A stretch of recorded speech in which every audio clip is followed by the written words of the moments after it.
500 টাকা দিলে মানুষকে খুন কইরা ফালাই, এমন মানুষ সমাজে আছে না নাই? আপনি যাই করুন না কেন হিসাব আছে না নাই? আল্লাহ বলে, ও বান্দা, আমি আল্লাহ তোরে দুনিয়ার মধ্যে পাঠাইছি। দেখেন আল্লাহ কত সুন্দর করে গাছগুলা বানাইছে। আল্লাযী খালাকাকা ফাসাওয়াকা ফাআদালাক ফি আইয়ি সূরাতিন মা শাআ রাক্কাবাক। আল্লাহ বলে, বান্দারে, বান্দারে, ও বান্দা, তুই দুনিয়ায় চলবে, আমি আল্লাহ একটা সূর্য দিয়েছি। তুই রাতের বেলা ঘুমাবে, আমি আল্লাহ একটা চাঁদ দিয়েছি, তারকা দিয়েছি। তুই দুনিয়াতে অক্সিজেন নিবি, আমি আল্লাহ গাছপালা দিয়েছি। ও যুবকের দল, ও আমার বান্দারা, আমি আল্লাহ তোর জন্য সারা পৃথিবীটাকে সুন্দর করে সাজাইলাম। একটা বার শুধুমাত্র আসমানের দিকে তাকায়া দেখ। প্রথম আসমানটা আমি লোহা দিয়া বানাইছি, দ্বিতীয় আকাশটা আমি পাথর দিয়া বানাইছি, তৃতীয় আসমানটা স্বর্ণ দিয়া বানাইছি, এরপরের আসমানটা ইয়াকুত পাথর দিয়া বানাইছি। একটা আসমান থেকে আর একটা আসমানের দূরত্ব হলো 500 বছর রাস্তা। আল্লাহ কয়, বান্দারে, একটা বার আসমানের দিকে তাকাস না, আমি কেডা আর তুই কেডা? আপনি বাধ্য হবেন, আল্লাহ তুমি আমার খালেক, আমি তোমার মখলুক। কয় কেন? ও আল্লাহ, একটা প্যান্ডেল সাজাইছি, কতগুলা বাঁশ লাগাইছি, আল্লাহ এত ভারী একটা আসমান বানাইছো, একটা না, দুইটা না, 7টা আসমান বানাইছো। আল্লাযী খালাকা সাবআ সামাওয়াতিন তিবাকা। আল্লাহ রাব্বুল আলামিন 7টা আসমান বানাইছে। একটা আসমান থেকে আরেকটা আসমানের দূরত্ব হলো 500 বছর রাস্তা। কিন্তু এত ভারী আসমান বানাইতে যাইয়া আমার আল্লাহ একটা খুঁটিরও ব্যবহার করে নাই। মেহেরবান তুমি, মেহেরবান, মেহেরবান, মেহেরবান। কষ্ট হচ্ছে আপনাদের? আমার ওয়াজ কি কোনো বেলাইনি করতেছি? আপনি বলেন তো, সমাজে এই ওয়াজগুলো দরকার আছে কিনা? আল্লাহ এত মায়া করছে কি বাবা? আজকে একটা তুফান হইতে পারতো না? আজকে একটা মুসলধারে ঢল হইতে পারতো না? এই বান্দা, এই কমিটির পোলাপাইন সাজদা দিয়ে পড়ে থাকলো, আল্লাহ যেন তো মেহেরবান, তার শুকরিয়া আদায় হবে না। কথা বলেন ঠিক কিনা? যে গরম ছিল, একটু হালকা ঠান্ডা দিয়ে আমাদেরকে উপযোগী করে দিয়েছেন। আল্লাহ শুধু পরীক্ষা করেন, শুধু পরীক্ষা করেন। বলেন না, মেহেরবান তুমি, মেহেরবান, মেহেরবান তুমি, মেহেরবান। একটু দেন, সাউন্ডটা বাড়াই দেন। মেহেরবান তুমি, মেহেরবান, মেহেরবান তুমি, মেহেরবান। আমি পাপী গুনাহগার, তুমি ছাড়া কে আছে আর? ক্ষমা করো ও গো প্রভু, তওবা করি বারে বার। ইয়া রহিমু ইয়া কারিমু মেহেরবান, ইয়া রহিমু ইয়া কারিমু মেহেরবান, মেহেরবান, মেহেরবান তুমি, মেহেরবান, মেহেরবান তুমি, মেহেরবান, মেহেরবান।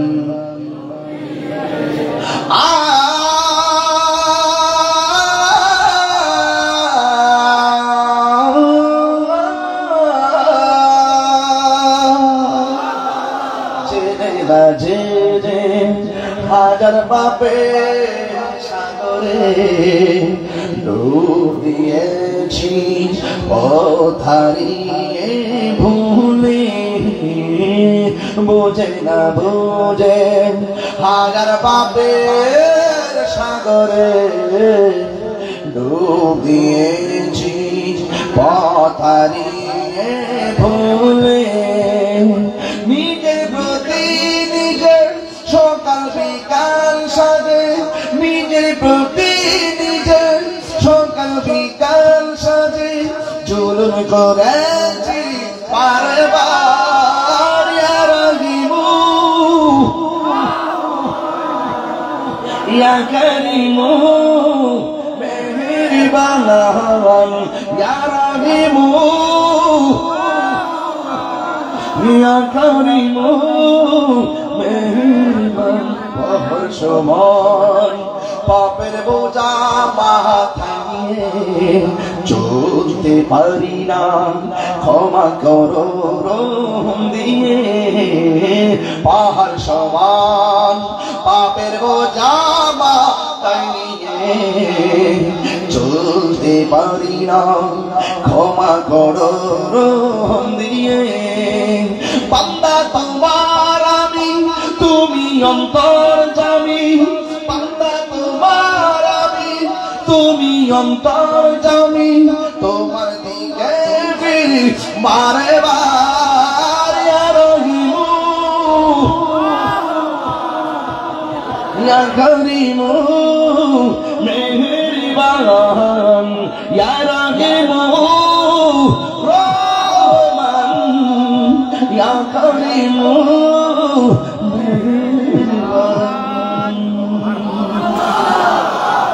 একটা জবান বন্ধ রাখবেন না মহব্বতে মায়ার সুরে বলুন হায়াতের মালিক কে আওয়াজ করে বলুন কে হাত তুলে বলো কে যাদের প্যারালাইসিস হয়েছে এরা বুঝবে হাত তোলা কত কঠিন আল্লাহ আপনার হাত ভালো রাখছে দুইটা হাত দিলে আল্লাহ করে আল্লাহ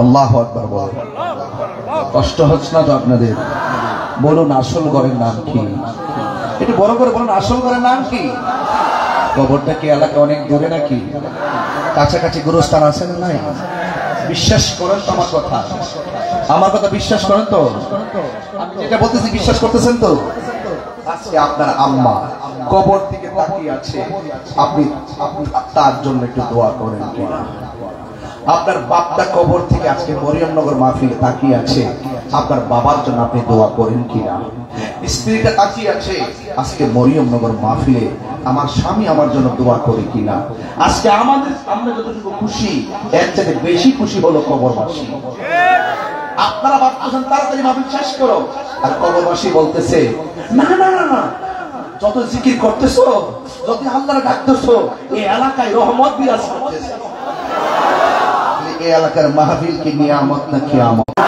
বলুন হায়াতের মালিক কে আল্লাহ বলছেন ওয়ামা তাদরি নাফসুন বিআইয়ি আরদিন তামুত আল্লাহ বলে বান্দারে তোমরা তো জানো না কোন জায়গায় তোমাদের কাছে আজরাইল চলে আসবে কোন জায়গায় তোমার কাছে আজরাইল চলে আসবে তুমি মনে করো না মাটির নিচে গিয়ে গোপন থাকবে সেখানে আজরাইল যাবে না তুমি মনে করো না দেশ থেকে বাইরে চলে গেলেই তোমার কাছে আজরাইল যাবে না আল্লাহর কোরআন সাক্ষী দিচ্ছে তোমার মরণ যেখানে লেখা আছে সেই জায়গার মধ্যে মালাকুল মউত আজরাইল সামনে হাজির হয়ে যাবে ও বন্ধুরি আমার দাদার আনুষ্ঠানিকতা যা ছিল আমার আনুষ্ঠানিকতা তাই হবে দাদা মারা যাওয়ার পরে এলান হলো আমি মারা যাওয়ার পরে এলান হবে দাদা মারা যাওয়ার পরে গোসল হলো আমি মারা যাওয়ার পরে গোসল দিবে দাদা মারা যাওয়ার পরে বড়ই পাতার গরম জল করছেন আমি মারা গেলে আপনি মারা গেল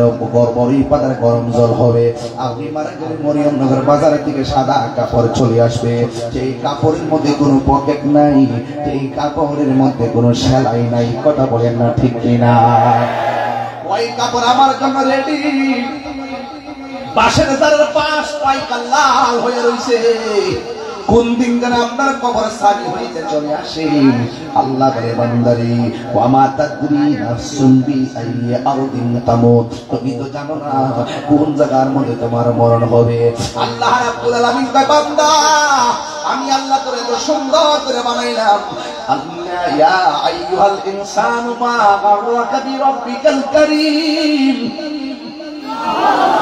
ও বান্দা, আমি আল্লাহ তোকে এত কিছু দিয়েছি, এরপর কিসে তোকে আমি আল্লাহ থেকে ধোঁকা দিয়ে আমি আল্লাহ থেকে তোকে কিসে বিমুখ করে রাখলো? এই জন্য বাজান আল্লাহ ওয়ালাদের সংস্পর্শে যাওয়া লাগবে। আমার আল্লাহ বলেন করে আমি আল্লাহ একটা থাবা দিব, এটার নাম মরণ। এই মরণটা সাধারণ না রে বাবা। 2 মিনিট ঘুম আর নাকটাকে বন্ধ করে রাখেন, দেখবেন জানটা বের হয়ে যাবে।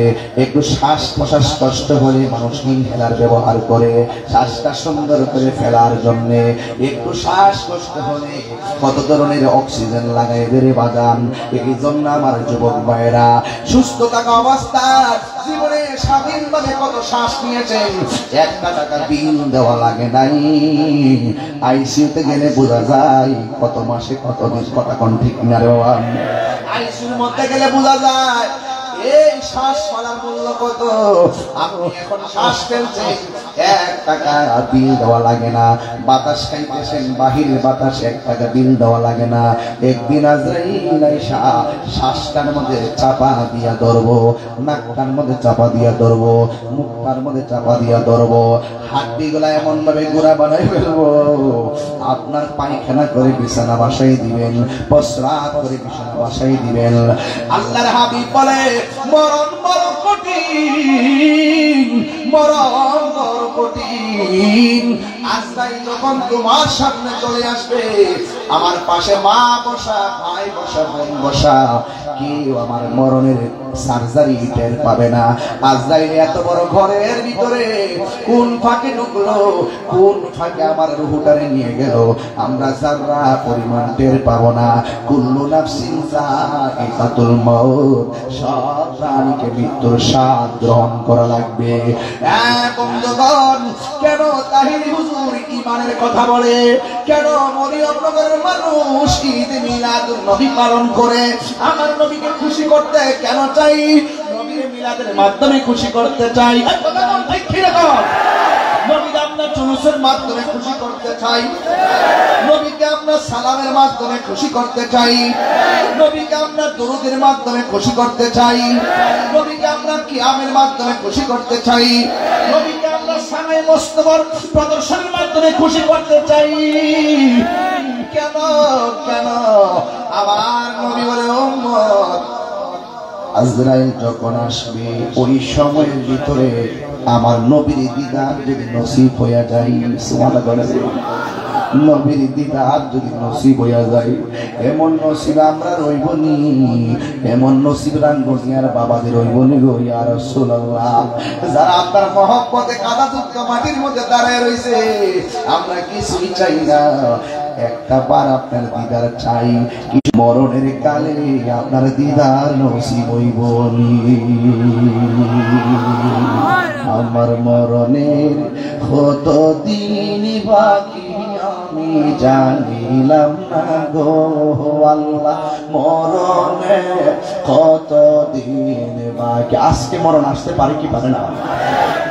আর আজরাইল আসিয়া যখন হস্তে দিবা ধরি, আজরাইল আসিয়া যখন হস্তে দিবা ধরি, তখন আমার মনা ভাই করবা লোকালোকি আমি জানিলাম না গো আল্লাহ, মরণের কত দিন বাকি, আমার মরণের কত দিন বাকি আমি জানিলাম না গো আল্লাহ, মরণের কত দিন বাকি।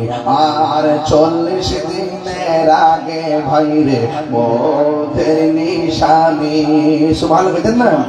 আরে 40 দিনের আগে ভাইরে মৌতের নিশানি, যেই জায়গা যার মরণ লেখা সেই জায়গা সে মরে আমি জানি না। এই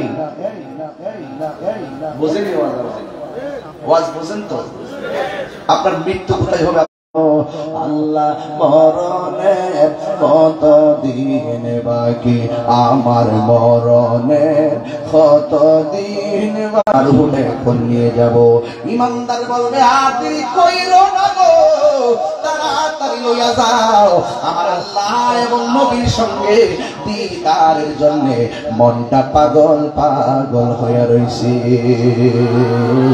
আমরা নবীর দিদার চাই কি চাই না? আরো বড় করে চাই কিনা? এবার ইমানদার রূহটা যখন হাত দিবে, আল্লাহকে ফেরেশতারে ডাক দিয়া বলো, ফেরেশতারে আমার প্রেমিকের রূহটা বের করবে, জান্নাত থেকে একটা সাদা কাপড় নিয়ে যায়, এই রূহটারে সাদা কাপড়ের মধ্যে বাইন্ডিং কইরা আসমানের দিকে ওড়াল দিবি। এবার ইমানদার রূহটারে লইয়া প্রথম আসমানের মধ্যে যাবি, প্রথম আসমানের ফেরেশতা সালাম দিবে, দ্বিতীয় আসমানের ফেরেশতা সালাম দিবে, তৃতীয় আসমানের ফেরেশতা সালাম দিবে, চতুর্থ আসমানের ফেরেশতা সালাম দিবে, পঞ্চম আসমানের ফেরেশতা সালাম দিবে, ষষ্ঠ আসমানের ফেরেশতা সালাম দিবে, সপ্তম আসমানের ফেরেশতা সালাম দিবে। ইয়া আইয়াতুহান নাফসুল মুতমাইন্না ইরজিই ইলা রাব্বিকি রাদিয়াতান মারদিয়া ফাদখুলি ফি ইবাদি ওয়াদখুলি জান্নাতি। আমি যে মাঝে মাঝে কোরআন শরীফ পড়ি, আপনার খারাপ লাগে? আমি কিন্তু আসলে হাফেজ না, অনেক আয়াত পারি না, অনেক আয়াত ভুল হয়, ধরাই দিয়ে আমি খুশি হব, ভুল হলে ধরাই দেন খুশি হব। আপনারা বলুন ইজ্জতের মালিক কেডা? আল্লাহ ডাক দিয়া বলো, ফেরেশতা সপ্তম আকাশ পাড়ি দিয়েছো, রাখো। আমার আল্লাহ সপ্তম আকাশের উপরে ইমানদারের রূহের জন্য আমার আল্লাহ একটা বাড়ি বানায়া দিবে, যেই বাড়ির নাম হলো ইল্লিন। জোরে জোরে কি সুবহানাল্লাহ বলা যাবে না? এই দিক দিয়ে মরিয়ম নগরে লাশটারে দাফন করার জন্য আনুষ্ঠানিকতা শুরু হয়ে গেল। কুসকুসা বানাছে না নাই? আপনার এলাকায় কিসা বান্ধে? লাকসা বান্ধে। আমরা এলাকার মধ্যে কস্তুসা বান্ধে অনেক আগে থেকে এটা রসুম চলছে। বন্ধু কস্তুসা বান্ধিয়া শরীরটারে ডলে, বেশি গরম পানি দেয় না, বেশি ঠান্ডা পানি দেয় না, আর লাশের মধ্যে জুড়ে ধরার সমস্যা আছে, মায়া ঘুরে ধরতে হবে। তাই মারা যাওয়ার পরে একটা বেত দিয়ে আঘাত করা লাশের নিষেধ আছে। বড় কষ্ট লাগছে যখন একটা মরা মানুষে কবর দিকে দুই লাগায় আগুন ধরাইয়া দিছে। কথা কোন দুঃখ রাখ মুকুল, এই কথাগুলা কইলে মানসিক আমি উস্কানি দিই, আমি বুঝি উস্কানি দিই, তাহিরি উস্কানি দেয়, তাহিরি মানুষ উস্কানি দেয়। গত 5 আগস্টের পর থেকে আমার বহুত বুঝাইছে, বুঝাইতে বুঝাইতে বুঝাই করে একদম বড় উপর থেকে নিচ পর্যন্ত শুধু বুঝাইছে। আমি আমার বুঝে লাভ নাই, আমি যেটা সত্য সেটা বলবো। একটা মানুষ মারা যাওয়ার পরে তার হিসাব করবে আল্লাহ তাআলা। কথা কোন ঠিক না বেটা? জীবিত অবস্থা যদি নিজের ইমাম মেহেদী দাবি করে বন্ড হয়ে থাকে, ইমাম মেহেদী দাবি করে থাকে, ওই সময় মামলা করলাম না কিনলে, ওই সময় সামাজিক বিচার করলাম না কিনলে, লোকটা মরে গেছে, বিচার আল্লাহ করবো। কবর থেকে লাশটা তুই লাইনে গায়ের মধ্যে আগুন ধরাই দিছ, এই বাংলাদেশের ইতিহাসকে তিনি কলঙ্ক করে দিয়েছে। কথা বলেন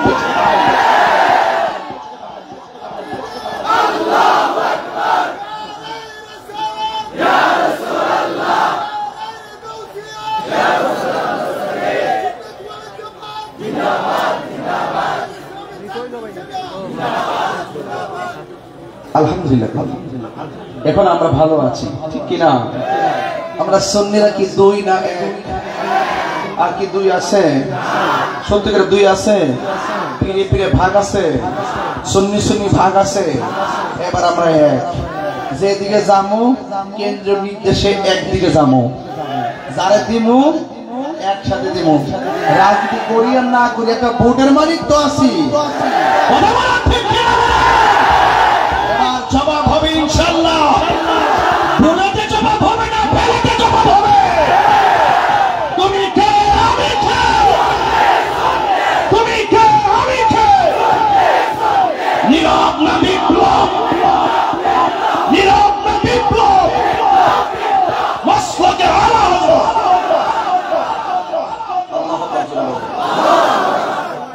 আমি আজকে রাগ করে চেত করে কণ্ঠ জুড়ে চিৎকার মানে ওয়াজ করতে আসি নাই। আমার বিষয় দিয়েছেন নরম, আমি ঠান্ডা মাথায় ওয়াজ করতেছি। কিন্তু যখন কবরে লাশের প্রশ্ন আসছে, আমি তাদেরকে মিসকল দিয়ে স্মরণ করাই দিচ্ছি, যারা লাশ পুড়িয়েছে কবর থেকে, তোমরা নিকৃষ্ট সন্তান। কথা বলেন।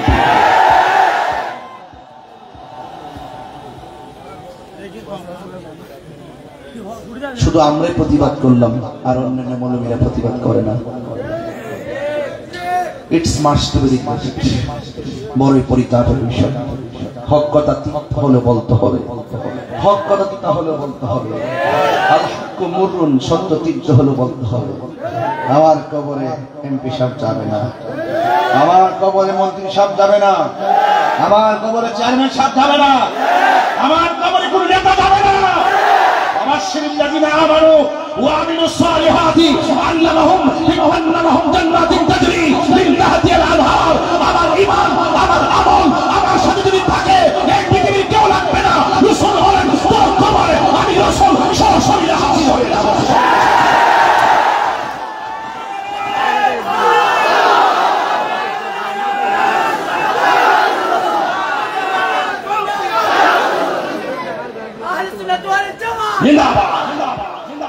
নবী কবর আসার ক্ষমতা আছে না নাই? বাবা দলিলের বাইরে বলছি, সত্যি কিনা বলেন। মাথায় কি আছে? মাথায় কি আছে? কবরের ড্রেসের রংটা কি? পকেট আছে? সেলাই আছে? পুরুষের কয়টা?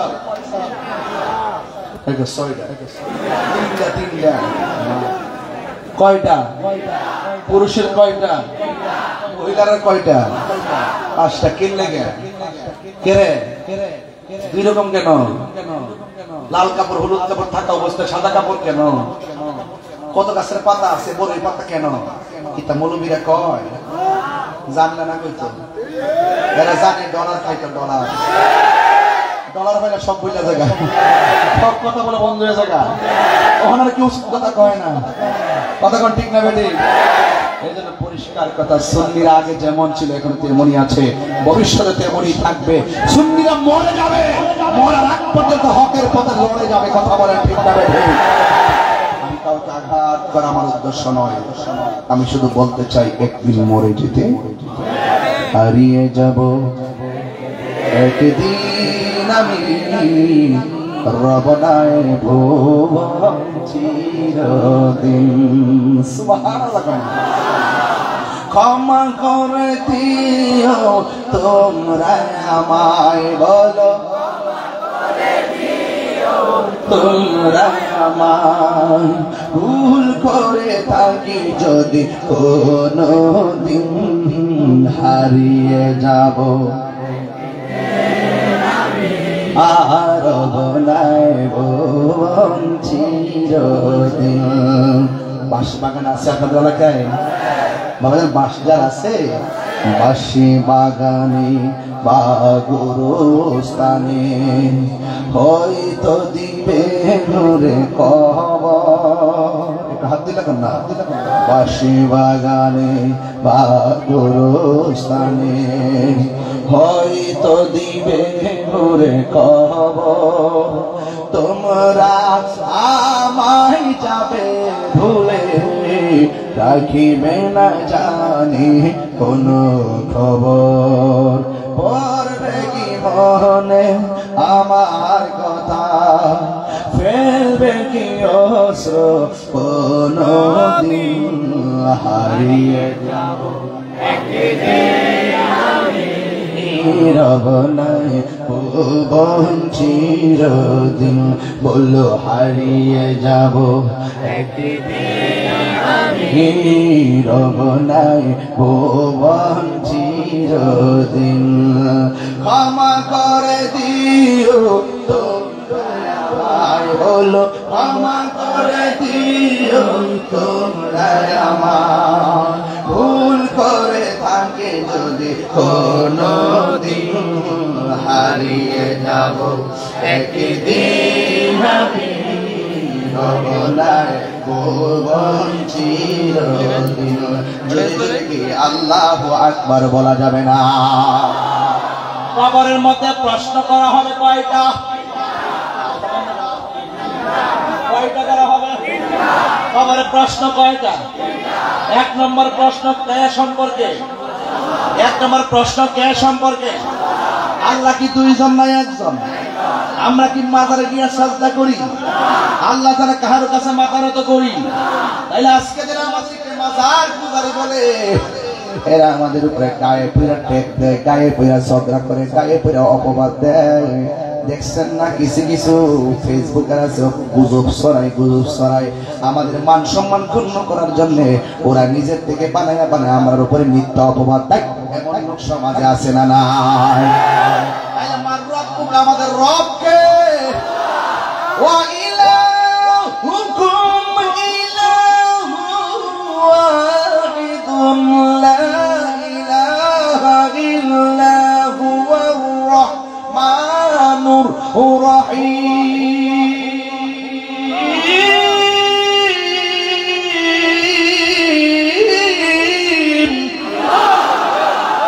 আর রাব্বুকা মার রাব্বুকুম, কোন আপনাদের রবকে?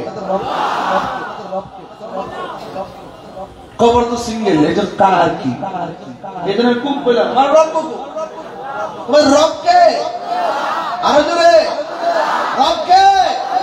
ওয়ামা দীনুকা, ওয়ামা দীনুকা। ওয়াদের শুরুতে ইসলাম বলছিলাম কি না? আর বলছিলাম কি না? কবরের সেই জিজ্ঞাসা আছে না নয়? দুনিয়ায় থাকা অবস্থায় রবকে চিনতে হবে। Allah is our almighty and creator. আল্লাহ আমাদের সৃষ্টিকর্তা, আল্লাহ আমাদের সর্বশক্তিমান। He is the first, last, open, secret, ওয়াল ওপেন, ওয়াল আখির, ওয়াল জাহির, ওয়াল বাতিন। চিন্তা মেরে মারহাবা। চিনতে হবে, চিনে সাজদা দিতে হবে। কথা বলেন ঠিক কিনা বলেন? সাজদা দেওয়া যাবে? আমার দেশে কিছু নামাজি আছে, দেখবেন কপালে দাগ আছে। আছে কিনা বাবা? এই তো নামাজ পড়লাম বাবা, কপালে দাগ ফেলতে পারলাম না, ঘষাইতে পারলাম না, দাগও ফেলতে পারলাম না। হায় হায় কবরে, কি বলবো? কিছু কিছু লোক আছে নামাজ পড়ে, প্রথম কাতারে নামাজ পড়ে, মুয়াজ্জিনকে ধমক মারে। নামাজ পড়ে আবার ইমাম সাহেবের ধমক মারে। ৫,০০০ টাকা বেতন দেয় না, ৩০,০০০ টাকার ধমক মারে। মুয়াজ্জিনের চেহারা হাসর মাঠে সবার মাথার উপরে নূরে চমকাবে। আসসালাতু খায়রুম মিনান নার।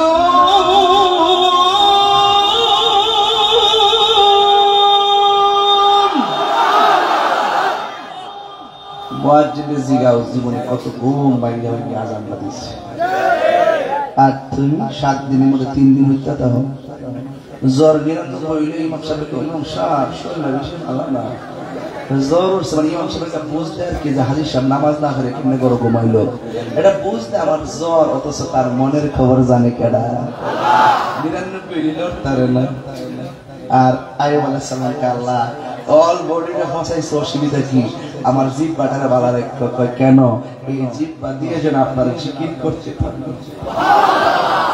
আর 99 জ্বর উঠল, ইমাম সাহেব জ্বরে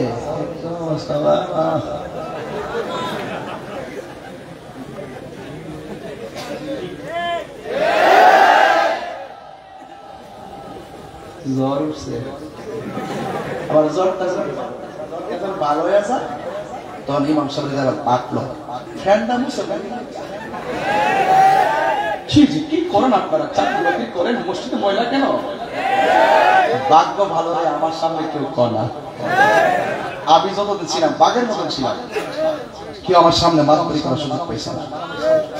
যদি আমারে বলতে পারেন যে এইদিকে দয়া করে আপনি মুছে দেন,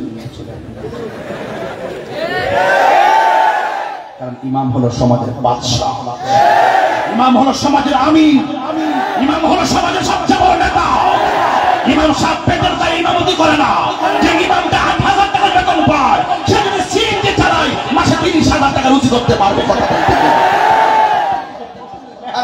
পাহারা দেওয়ার জন্য নামাজের ইমামতির পদ বেছে নিয়েছে। কথা বলেন ঠিক না?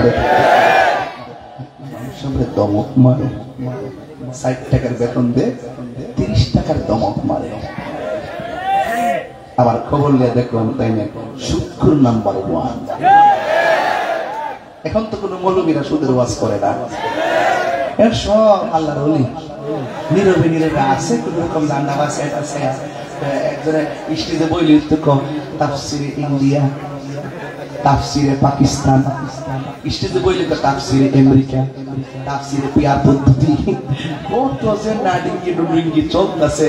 দীর্ঘদিন পরে হলো এখন জাতি বুঝতে পেরেছে এই দেশে একমাত্র চরিত্র পিয়ার একমাত্র সুন্নাত ওয়াল জামাত।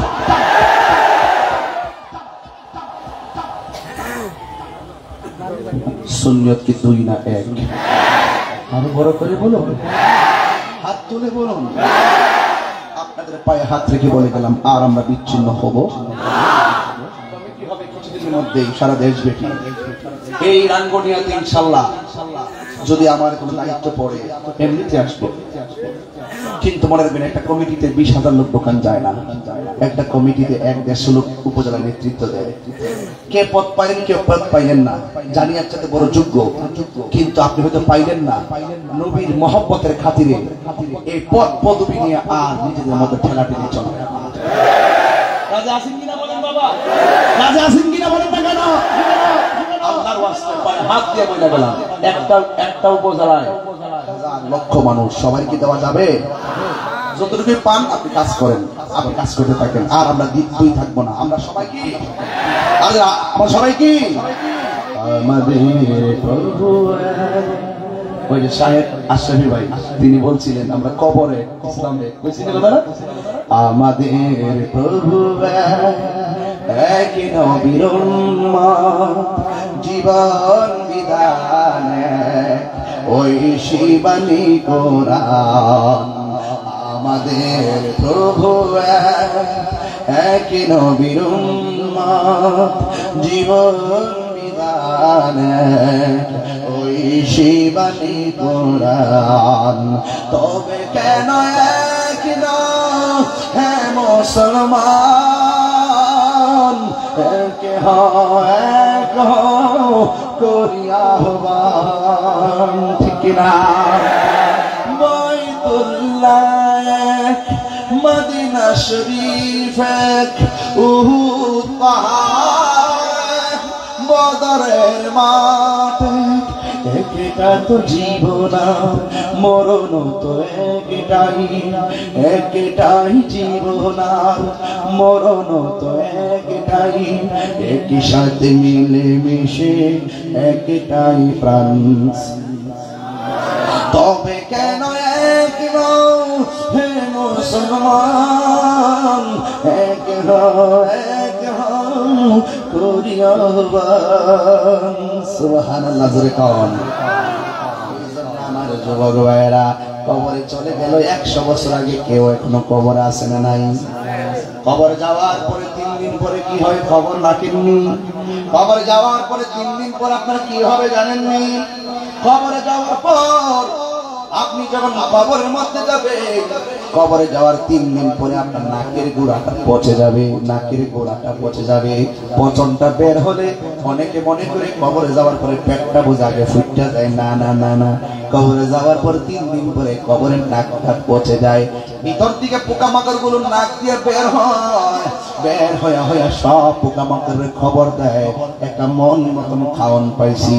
3 দিন পরে নাকটা পচে যায়। 6 দিন পরে কি হয় জানেননি? 6 দিন পরে আপনার হাতের নখগুলো খুলে পড়ে যায়, 9 দিন পর কি হয় জানেননি? 9 দিন পরে আপনার মাথার চুলগুলো খুলে পড়ে যায়। 17 দিন পরে কি হয় জানেননি? আপনার পেটটা ফুটে যায়, চোখগুলো ফুটে যায়, তারপর আপনার হাড্ডি থেকে গোশতগুলো আলাদা হয়ে যায়। ইতিহাস প্রমাণ করে, দলিলে প্রমাণ করে 60 বছর পর্যন্ত কবরের ভিতরে হাড্ডিগুলো পড়ে থাকে, হাড্ডিগুলোর অংশ থাকে। 60 বছর পরে মাটির সঙ্গে হাড্ডিগুলো পর্যন্ত হারিয়ে যায়। এর দ্বারা প্রমাণ হয়ে গেল 100 বছর আগে যারা মরছে তাদের কবরে হাড্ডির কোনো খবর নাই।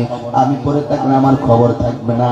একদিন নয়, 2 দিন নয়, আমার নবী আপনার নবী বলেন কবরের ভিতরে বেনামাজির শাস্তি হবে বেশি।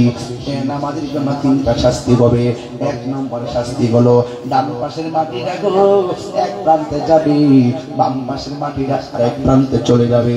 2 পাশের মাটি এসে তোমাকে এমন জোরে একটা চাপা মারবো, তখন বান্দা কবরের ভিতরে এমন জোরে আল্লাহ গো ডাক্তা মারবো, ও আল্লাহ এত আযাব আর সহ্য হয় না, আল্লাহ আমার আবার দুনিয়াতে পাঠাও, আমি আবার নামাজ পড়বো।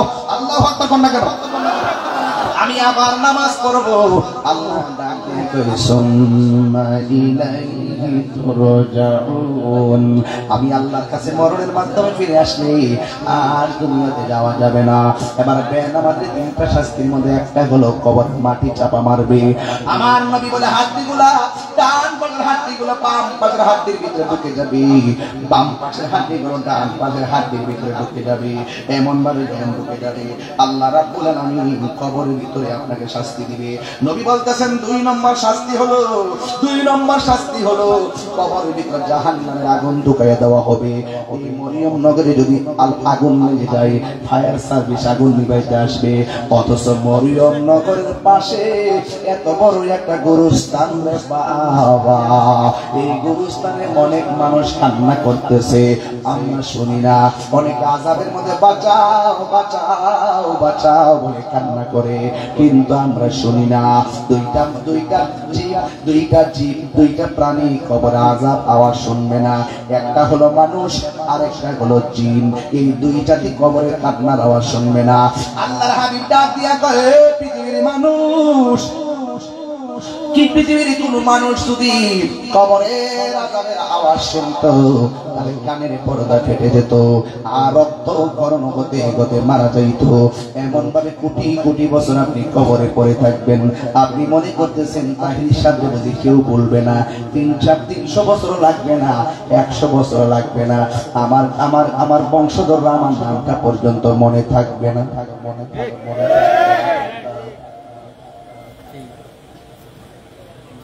কমিটি কমিটি তোর নাম কি? তোমার আব্বার নাম কি? তোমার দাদার নাম কি? তোমার দাদার আব্বার নাম?